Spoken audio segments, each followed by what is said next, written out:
Et nous accueillons aujourd'hui dans ce journal Louis Coudert. Bonsoir. Bonsoir. Merci d'être avec nous sur le plateau de Clermont Première. Vous êtes le président de la délégation puy-de-Dômoise du Secours catholique et vous venez nous parler d'un ouvrage qui s'intitule « Nous pouvons vraiment vivre ensemble » paru aux éditions de l'Atelier. Expliquez-nous qui a écrit ce livre. Alors, ce livre a été écrit par les 5 présidents nationaux de ATD Carmonde, de la CIMAD, du CCFD, d'Emmaüs et du Secours catholique. Donc, cet ouvrage a pour but d'abord de donner des informations et de sensibiliser le public sur la possibilité de vivre ensemble. Donc en fait, c'est un ouvrage collectif qui est né de rencontres, de discussions et surtout de constatations. Absolument. Alors, nos associations, et bien d'autres d'ailleurs, les 5 présidents, mais il y a d'autres associations qui sont les Restos du Cœur, le Secours populaire, la Croix-Rouge, etc.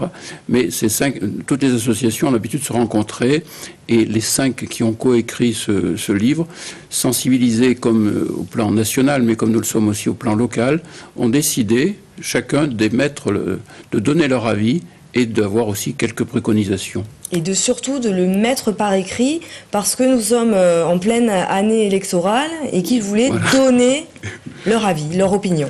Ça ne vous a pas échappé et le livre est sorti d'ailleurs il y a une quinzaine de jours, juste avant les élections présidentielles. Et maintenant, nous en faisons la promotion. Il y a la promotion du livre, j'encourage tous vos téléspectateurs à le lire, bien évidemment. Il est d'une grande richesse, mais c'est surtout le message qu'il porte que nous souhaitons véhiculer sur cette possibilité de vivre ensemble. Alors, parlons d'abord du constat, parce que vous, association caritative, vous êtes à un carrefour très intéressant de la société, c'est-à-dire que vous êtes en même temps confronté aux populations les plus précaires, mais vous êtes également témoin de la grande générosité et de la grande solidarité des Français. Voilà, alors ce que vous dites est très précis et particulièrement intéressant. Et en 2010, alors même que le PNB avait diminué, eh bien les dons ont augmenté.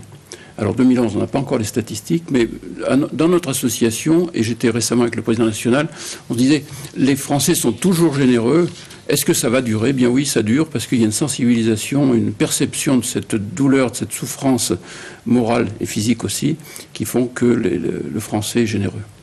Alors, dans le livre, il y a plusieurs chapitres et vous faites des constats difficiles sur la fragilité du pacte social, sur le chômage, la précarité, la pauvreté. Effectivement, ce sont des thèmes auxquels vous êtes confrontés tous les jours. Absolument. Alors, les chiffres, on les connaît. Hein. Les chiffres, c'est 8 millions de chômeurs, c'est... 4 millions de chômeurs et 8 millions de personnes en difficulté. Qui vivent sous le seuil de pauvreté. Voilà, exactement. Et le seuil de pauvreté, il faut savoir que c'est moins de 600 € par unité de consommation, c'est-à-dire par personne.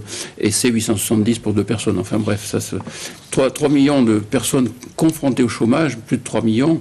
10 millions de personnes qui ont des difficultés à trouver un logement en adéquation avec leurs revenus. C'est impressionnant. Donc ça, c'est le constat que vous faites dans ce livre, voilà. Mais vous disiez tout à l'heure que vous émettez des propositions. En 1 minute, comment est-ce que vous pouvez nous résumer ces propositions? Alors, ces propositions, on ne va pas dire il y a qu'à, il faut. Ça, c'est très facile.